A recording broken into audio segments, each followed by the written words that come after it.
নমস্কার বন্ধুরা, টিসি ট্রনিক্স চ্যানেলে আপনাদের স্বাগত। আমি তীর্থঙ্কর। আজ এই ভিডিওতে একটা নতুন টপিক নিয়ে এসেছি, আর এই টপিকের রিকোয়েস্ট আমি আপনাদের থেকেই পেয়েছিলাম। মাইক্রো কন্ট্রোলারে যারা প্রোগ্রামিং করে থাকেন তারা এই টার্মটা শুনছেন, ইনপুট ক্যাপচার। আমিও যখন পিক মাইক্রো কন্ট্রোলারের ট্রেনিং আপনাদের দিয়েছিলাম, মানে পিক মাইক্রো কন্ট্রোলারের যে একটা কোর্স বানানো রয়েছে, তার মধ্যে ইনপুট ক্যাপচার হয়তো এক দুবার আমি ইউজ করেছি এই টার্মটা। তো ইনপুট ক্যাপচার অ্যাকচুয়ালি কী? ইনপুট ক্যাপচার হচ্ছে এমন একটা প্রসেস যার মাধ্যমে একটা মাইক্রোকন্ট্রোলার কোনো একটা প্রোগ্রাম এক্সিকিউট করছে। সেই মুহূর্তে আপনি ইনপুটে একটা ট্রিগার করলেন, হতে পারে কোনো পুশ বাটনের থ্রু দিয়ে, বাট সেটা মাইক্রোকন্ট্রোলারের ইনপুটে ট্রিগার করলেন। এই যেই না ট্রিগার হলো, মাইক্রোকন্ট্রোলারের কাছে এটা হলো একটা ইভেন্ট। আর মাইক্রোকন্ট্রোলার সেই ট্রিগারের এগেনস্টে কী করবে? মাইক্রোকন্ট্রোলারের মধ্যে যে টাইমারটা চলছে তার এক্স্যাক্ট ভ্যালুটাকে ক্যাপচার করে অন্য কোথাও সেভ করবে। এটা হচ্ছে ইনপুট ক্যাপচার প্রসেসের একটা টেকনিক্যাল এক্সপ্ল্যানেশন। আর এটার যদি আপনি দৈনন্দিন জীবনে অ্যাপ্লিকেশন দেখতে চান, তাহলে সব থেকে বড় এক্সাম্পল হচ্ছে স্টপ ওয়াচ। আপনার স্টপ ওয়াচ দেখেছেন, যেটাকে স্টার্ট করার সাথে সাথে যে টাইমারটা স্টার্ট হয়, তারপরে যখনই আপনি কোনো একটা এটাকে লগ করবেন, মানে স্টপ ওয়াচটা কিন্তু অ্যাকচুয়াল যেটা এর ইউজ, সেটা হচ্ছে দৌড়ের ক্ষেত্রে মাঠে কেউ 100 মিটার স্প্রিন্ট করছে বা 200 মিটার করছে, তো সেখানে যদি আপনি স্টপ ওয়াচে দেখেন, তখন কিন্তু আপনার টাইমার অলরেডি চলছে, কিন্তু আপনি দেখছেন ও 200 মিটার কতক্ষণে কমপ্লিট করলো। ও যেই না 200 মিটার কমপ্লিট করলো, আপনি একটা সুইচ প্রেস করে স্টপ ওয়াচটাকে বলছেন যে হ্যাঁ 200 মিটার হয়েছে, আমি এই ট্রিগার করলাম, আমাকে টাইমটা দেখাও। তখনকার মতো টাইমটা কিন্তু সেভ হয়। আর এটা শুধু দৌড়ের ক্ষেত্রে না, এটা সুইমিংয়ের ক্ষেত্রেও প্রযোজ্য, এটা কোনো ফর্মুলা 1 কার রেসিংয়ের ক্ষেত্রেও প্রযোজ্য। তো সেই সব এক্সাম্পল যদি দেখেন, তার সাথে ইনপুট ক্যাপচারের বিস্তর মিল রয়েছে। আর সেগুলোই এই ভিডিওতে টেকনিক্যালি আমি আলোচনা করব আর আপনাদেরকে ইলাবোরেট করে ডেমনস্ট্রেট করব। তাই আর বেশিক্ষণ সময় নষ্ট করব না, চলুন তাড়াতাড়ি শুরু করা যাক। যারা টিসি ট্রনিক্স চ্যানেলটিকে এখনও সাবস্ক্রাইব করেননি, তারা অবিলম্বে সাবস্ক্রাইব করে নিন, কারণ আরও অনেক নতুন ভিডিও আসতে চলেছে।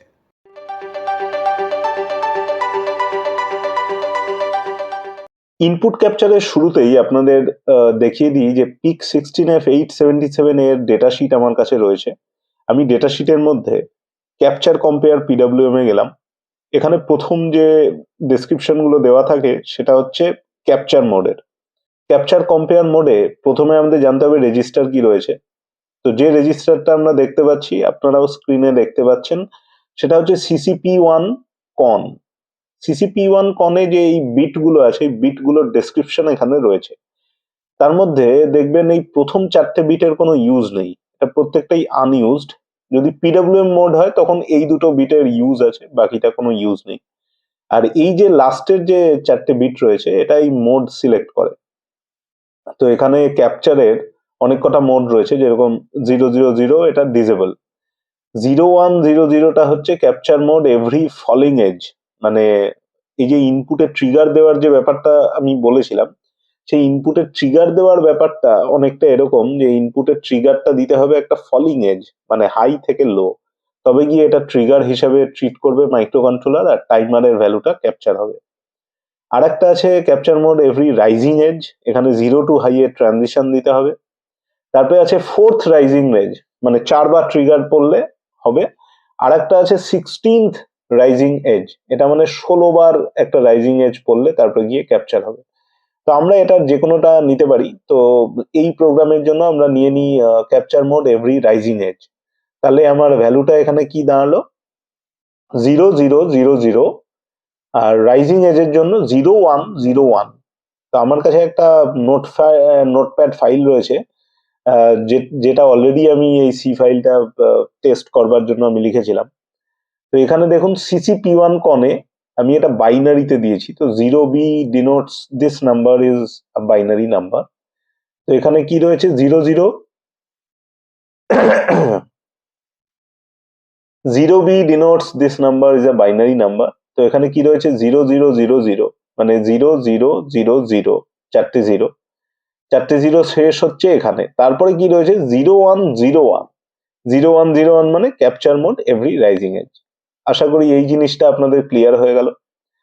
আর একটা ইনফরমেশন আপনাদের দিয়ে দিই, এটা যেহেতু CCP1 কন, তো এটা ক্যাপচার, কম্পেয়ার, পিডব্লিউএম তিনটের জন্যই এই রেজিস্টার ইউজ করা হয়। তো ক্যাপচার কম্পেয়ারের তো এটা কন্ট্রোল রেজিস্টার। এবার যখন ক্যাপচার হবে তখন তো একটা রেজিস্টার লাগবে, সেই রেজিস্টারটা হচ্ছে CCPR1L। এখানে আপনাদের সেই জিনিসটা দেখাই, এই যে CCPR1H আর CCPR1L, এই যে 16 বিটের রেজিস্টারটা রয়েছে, যখনই আপনার ট্রিগার আসছে টাইমারের কারেন্ট ভ্যালুটা ক্যাপচার হচ্ছে। এবার ক্যাপচার হয়ে সেভ হবে কোথায়? সেভ হবে এই CCPR1H এ আর CCPR1L এ। মানে এটাকে আপনি আলাদা আলাদা রেজিস্টার হিসাবে দেখছেন ঠিকই, কিন্তু একটা নাম্বার এখানে আসবে, একটা 16 বিটের নাম্বার। আর ট্রিগারটা দেবেন কোথায়, এটাও একটা ইম্পর্টেন্ট জিনিস। In capture mode, the RC2 or CCP1 pin should be configured as an input by setting the TRISC। এটা একটা পিনটাকে আমি ইনপুট হিসেবে কনফিগার করছি, কিন্তু আমাকে ট্রিগার দিতে হবে এই পিনেই, কারণ এই পিনটা মার্কড অ্যাজ CCP1। আর আর এখান থেকে জানবার মতো সেরকম কিছু নেই, শুধু একটা কোইন্টেসেন্সিয়াল ইনফরমেশন আছে, যে আমি কিন্তু বারে বারে বলছি যে ক্যাপচার মোড যখন হবে, মানে ক্যাপচার, ইনপুট ক্যাপচার মানে টাইমারের ভ্যালুটা ক্যাপচার হবে, তার মানে টাইমারটা আপনাকে চালাতে হবে।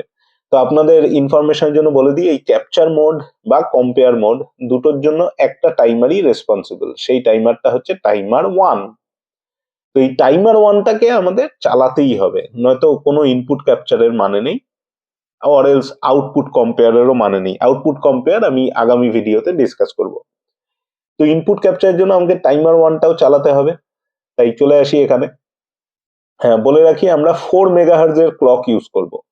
4 মেগাহার্জের ক্লক যদি ইন্টারনাল হয়, তাহলে যে TMR1CS মানে ক্লক সোর্সটা কি, যদি আমি ইন্টারনাল ক্লক করি, মানে যেটা আমি ক্রিস্টাল অসিলেটর দিয়ে দিচ্ছি, সেটা 4 মেগাহার্জ হলে FOSC মানে সেটাই 4 মেগাহার্জ ডিভাইডেড বাই 4, মানে টাইমারের ফ্রিকোয়েন্সি হবে 1 মেগাহার্জ।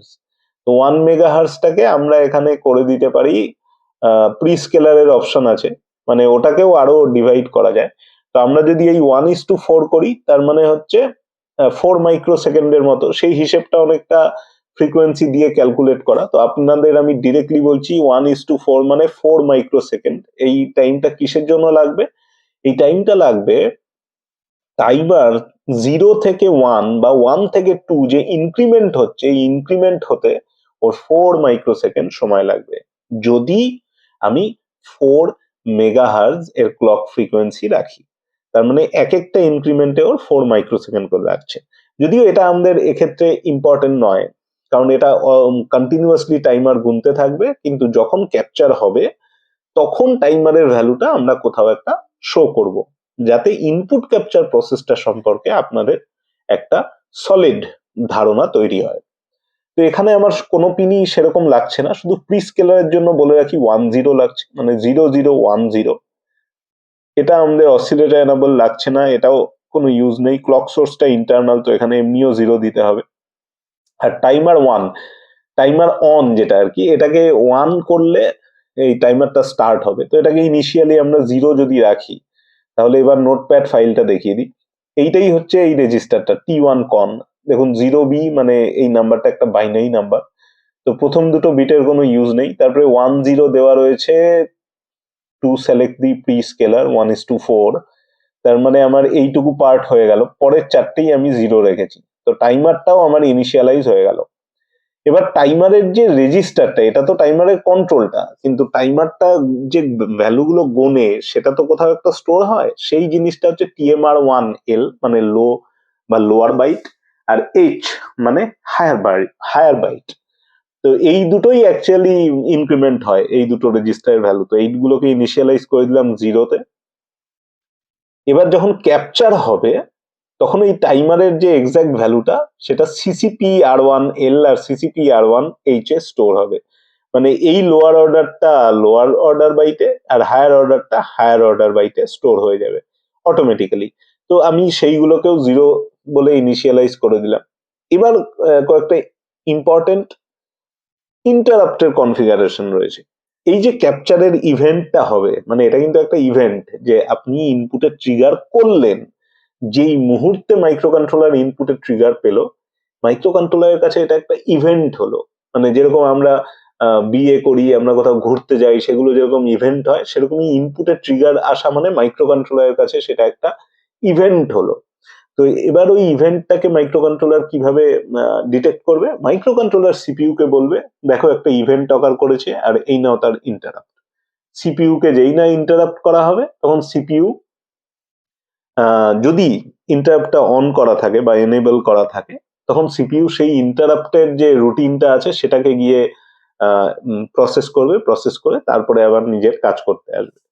তো সেই ইন্টারাপ্টটাকে অন করবার জন্য এখানে ইন্ট কন বলে একটা রেজিস্টার রয়েছে, আমি সেটারও ডিটেল আপনাদের দেখিয়ে দিই। এই এখানেরই রেজিস্টার ডেসক্রিপশনে এগুলো থাকে, মানে ডেটা শিটে আপনি যখন এরকম শেষে চলে আসবেন, এই জায়গাটায় দেখবেন রেজিস্টার অ্যাসোসিয়েটেড উইথ টাইমার 1। তাহলে এখানে দেখতে পাচ্ছেন ইন্ট কন বলে একটা রেজিস্টার রয়েছে, তার মধ্যে একটা বিট রয়েছে জিআইই, মানে গ্লোবাল ইন্টারাপ্ট এনেবল।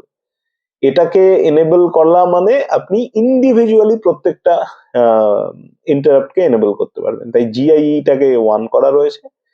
পিইআইই মানে পেরিফেরাল ইন্টারাপ্ট এনেবল, সেটাকেও অন করে দেওয়া মানে এবার টাইমারের ইন্টারাপ্টটাও এনেবল হয়ে গেল, প্লাস ক্যাপচার মডিউলের ইন্টারাপ্টটাও এনেবল হয়ে গেল। তারপরে আমি ইন্ডিভিজুয়ালি PIE1 বলে যে রেজিস্টারটা রয়েছে, আপনারা দেখতে পাচ্ছেন এখানে PIE1, এর মধ্যে দেখুন CCP1IE বলে একটা বিট রয়েছে, সেটাকে 1 করলাম, মানে ক্যাপচার যখনই হবে বা ক্যাপচারের জন্য ইনপুটের ট্রিগার হবে, তখন ইন্টারাপ্টটা যে জেনারেট হবে সেই ইন্টারাপ্টটাকে এনেবল করা হচ্ছে এই লাইনে। আর আরেকটা রেজিস্টার রয়েছে ইন্টারাপ্টের ফ্ল্যাগ, এটা হচ্ছে ফ্ল্যাগ, মানে যখনই ইন্টারাপ্টটা অকার করলো আর সিপিইউ চলে গেল ইন্টারাপ্ট সার্ভিস রুটিনে, তখন এই পিআইআর এর CCP1IF এই বিটটা অটোমেটিক্যালি 1 হয়ে যাবে। 1 মানে ইন্টারাপ্ট এসছে, সিপিইউ ওটাকে প্রসেস করছে। আর এই জিনিসটা নিজে নিজে ক্লিয়ার হয় না, এটাকে ক্লিয়ার করতে হয়। যখনই প্রসেসটা হয়ে যাবে, আপনাকে প্রোগ্রামে এরকম করে লিখতে হবে যাতে এই আইএফ বিটটা 0 হয়ে যায়, সো দ্যাট আবার যখন ইন্টারাপ্ট আসে, এটা যখন যেন আবার 1 হয়, তখনই গিয়ে সিপিইউটা সার্ভিস রুটিনে যাবে। এটাই নর্মাল রয়েছে। আর লাস্ট যে লাইনটা দেখতে পাচ্ছেন T1 con or equal to বলে, এটার মানে হচ্ছে T1 con equal to T1 con or 0x01, 0x01 or করলে মানে প্রত্যেকটা বিট আনচেঞ্জ থাকবে এক্সেপ্ট এই লাস্টেরটাকে 1 করে দেওয়া মানে আপনারা এখানেই দেখতে পারবেন T1 con টাইমারটা অন হয়ে যাবে। অন হওয়ার পর কিন্তু আমি কিছুই লিখিনি, আর কোনো কিছু লেখা নেই, যা লেখা আছে ইন্টারাপ্টে লেখা আছে। তাহলে চলুন, আশা করি এইটুকু বুঝতে পেরেছেন। এবার আমরা চলে যাব ডাইরেক্ট প্রোগ্রামিং এ। তো প্রোগ্রামিং এর জন্য আমি আজকে যে আইডিটা ইউজ করছি সেটা হচ্ছে মাইক্রো সি। এই মাইক্রো সি যে আইডিটা রয়েছে, এটা আপনারা অনেকেই ইউজ করে থাকেন, অনেক হ্যান্ডি, অনেক ইউজফুল।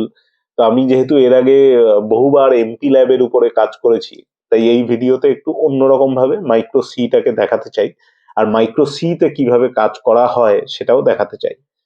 তো চলুন, এটা ততক্ষণ অন হোক। ওপেন হয়ে গেছে micro C, we are good to go. এখানে সবার প্রথমে আমরা চলে যাব প্রজেক্টে। প্রজেক্টে গিয়ে নিউ প্রজেক্টে যাব। নিউ প্রজেক্টে গিয়ে স্ট্যান্ডার্ড প্রজেক্টে অলরেডি সিলেক্টেড, নেক্সট করব। এবার আমার এখানে টিসি ট্রনিক্স এর ভিডিওস এর মধ্যে অলরেডি ফোল্ডার বানানো রয়েছে, আমি শুধু এই প্রজেক্টের নাম দেব input, sorry typo, input capture. আর আমার মাইক্রো কন্ট্রোলারও সেট PIC16F877A, শুধু ক্লকটা আপনাদের যেরকম বলেছিলাম 4 মেগাহার্জ আমি করে দিলাম, এখানেই সেভ থাকবে, নেক্সট করলাম। এবার বলে রাখি, এখানে যদি আপনার কোনো আগে থেকে ফাইল না থাকে তাহলে আপনি জাস্ট ফিনিশ করবেন, আপনার ফাইল ক্রিয়েট হয়ে যাবে। কিন্তু আমাদের আগে থেকে ফাইল রয়েছে, তাই আমি এটাকে ব্রাউজ করব। ব্রাউজ করে ইনপুট ক্যাপচার ডট সিটাকে এখানে অ্যাড করে দেবো। এই যে আমার অ্যাড হয়ে গেল। এবার আমি ফিনিশ করব। ইনপুট ক্যাপচার ডট সি, এই যেটা তৈরি হলো, এটাকে এবার আমি সেভ করতে যাব।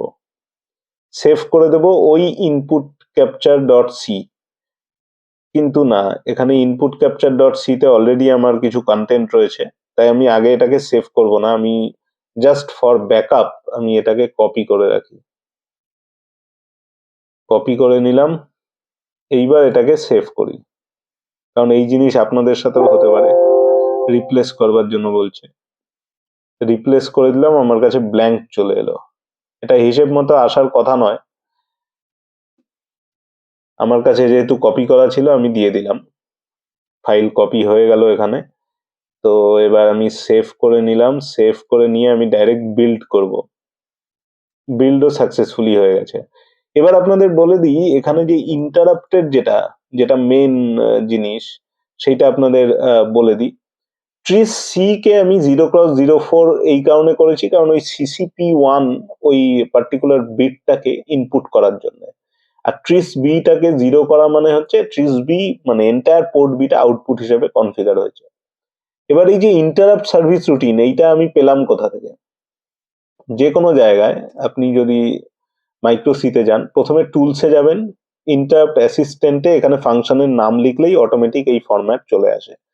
তো আমি সেরকম করে এখানে ISR নাম দিয়েছিলাম, এরকম ক্রিয়েট হয়ে গেছে।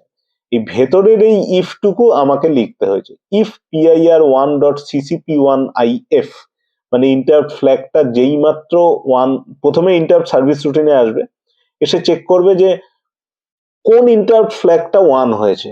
সেটা হচ্ছে CCP1IF, যখন ক্যাপচার হবে আর কি। সেটা যদি ট্রু হয়, তখন ও পোর্ট বিতে গিয়ে, আমি এখানে বিশেষ কিছুই করিনি, just to show you the output, যে CCP-R1L এই জিনিসটার যে কন্টেন্টটা, এটা তো র্যান্ডামলি ভ্যারি করবে, কারণ টাইমার গুনছে 0 1 2 3 4 5 করে। এটা তো 16 বিটের টাইমার, আপ টু 65,535 অব্দি গুনে আবার ওটা জিরোতে হবে, আর এই প্রসেস চলতেই থাকবে। তো তার মাঝে কোনো একটা ভ্যালুকে ক্যাপচার করা হলো, আর যেই না ক্যাপচার হবে ওই ভ্যালুটা পোর্ট বিতে চলে যাবে। মানে পোর্ট বিতে আপনি ভ্যালুর একটা র্যান্ডমনেস দেখতে পারবেন, একটা আপ ডাউন হচ্ছে বুঝতে পারবেন। সেই জিনিসটাই এখানে করা রয়েছে। এটা বিল্ডও হয়ে গেছে। আর এবার যদি আমি চলে যাই প্রোটিয়াসে, তো আমাকে প্রোটিয়াস ওপেন করতে হবে। প্রোটিয়াসে গিয়ে আমি অলরেডি এটার একটা সার্কিট তৈরি করেছিলাম, তো আমি সেই সার্কিটটাই ওপেন করছি। সেটা হচ্ছে ইনপুট ক্যাপচার বলে একটা প্রজেক্ট। এই প্রজেক্টটাকে আমি এই জায়গাটা একটু এমফাসাইজ করি। এইখানে দেখুন, একটা আমি রাইজিং এজ দিয়েছি। রাইজিং এজ মানে সুইচ প্রেস হলে এখানে ভোল্টেজ আসবে, আর প্রথমে থাকবে 0, 0 থেকে 5 ভোল্ট। যে রাইজিং এজটা সেটা কোন পিনে দিয়েছি? CCP1 এ। আর MCLR যেটা রিসেট পিন, সেটাকে 5 ভোল্ট দিয়ে দিয়েছি যাতে আইসি রিসেট না হয়। এছাড়া আর কোনো সেরকম কানেকশন নেই। এবার আপনাদের যে জিনিসটা দেখবার, সেটা হচ্ছে এই পোর্ট বির আউটপুটটা। এবার এখানে দেখছি, এখানে অলরেডি হেক্স ফাইল দেওয়া রয়েছে। এবার আমি প্লে করব। এখানে কি রয়েছে? কোনো একটা র্যান্ডম ভ্যালু রয়েছে। আমি এই সুইচটাকে প্রেস করে দিলাম, যেই না প্রেস করলাম একটা ক্যাপচার হলো, এইটা ভ্যালু পাওয়া গেল। এই রেড গুলো হচ্ছে 1 আর ব্লু গুলো হচ্ছে 0, এরকম একটা র্যান্ডম ভ্যালু পাওয়া গেল। আবার যেই না প্রেস করব, দেখুন ক্যাপচারের ভ্যালু চেঞ্জ হচ্ছে, কারণ টাইমার তো গুনছে। টাইমার 1 2 3 4 5 6 7 8 9 10, একটা ক্যাপচার হলো, তখন আপনি পেলেন 10। কিন্তু টাইমার 10 এ থেমে নেই, টাইমার 11 12 13 14 15 16 আবার ক্যাপচার হলো 16, পেলেন আপনি। তো এই যে এই র্যান্ডম ভ্যালু গুলো যে পাওয়া যাচ্ছে, সেগুলোই আমি এখানে পোর্টে জাস্ট ডিসপ্লে করেছি। এলইডি লাগানোর কোনো দরকার নেই, কারণ আপনারা ক্লিয়ারলি বুঝতে পারছেন যে রেড কোনগুলো, ব্লু কোনগুলো। রেড মানে 1, ব্লু মানে 0। তা এইটা যতবার আমি প্রেস করব, ততবার এই ভ্যালুটা চেঞ্জ হতে থাকবে। এটাই হলো ইনপুট ক্যাপচার। মানে আপনাদের একটা ধারণা তৈরি হলো যে ইনপুট ক্যাপচার মানে কি। আমি একটা ভিডিও প্ল্যান করব, যে ভিডিওতে আমি ইনপুট ক্যাপচার দিয়ে একটা প্রজেক্ট করে দেখাবো। তো আপনাদের একটু ধৈর্য ধরতে হবে, আমি নেক্সট উইকেই সেই ভিডিও নিয়ে আসবো। আশা করি আপনাদের নতুন একটা ইনফরমেশন দিতে পেরেছি, আর আপনারা অনেক কিছু শিখতে পেরেছেন। যদি কোনো প্রশ্ন থাকে আমাকে কমেন্টে জানান, আমি তার রিপ্লাই করব। আর এই ভিডিওটি যদি আপনাদের ভালো লেগে থাকে, তাহলে লাইক করুন, শেয়ার করুন, আর টিসি ট্রনিক্স চ্যানেলটিকেও সাবস্ক্রাইব করতে ভুলবেন না। দেখা হবে আপনাদের সাথে আগামী ভিডিওতে। এখনকার মতো নমস্কার।